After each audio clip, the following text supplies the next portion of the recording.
बिस्मिल्लाहिर्रहमानिर्रहीम। अस्सलाम वालेकुम। आप देख रहे हैं नेशनल न्यूज़ और मैं हूं Subhan Qureshi.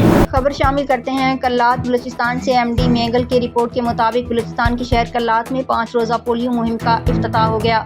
Deputy commissioner Kalat flight lieutenant retired Bilal Shabbir ने बच्चों को कतरे पिलाकर पोलियो मुहिम का बाकायदा इफ्तिताह कर दिया।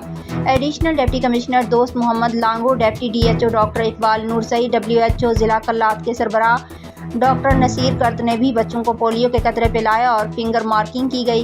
डिप्टी DHO डॉक्टर इकबाल नूरसई ने डिप्टी कमिश्नर को 5 रोज़ा पोलियो मुहिम से मुतल्लिक ब्रीफिंग देते हुए कहा कि पूरे ज़िला के 19 यूनियन काउंसिल्स में कुल 3,09,636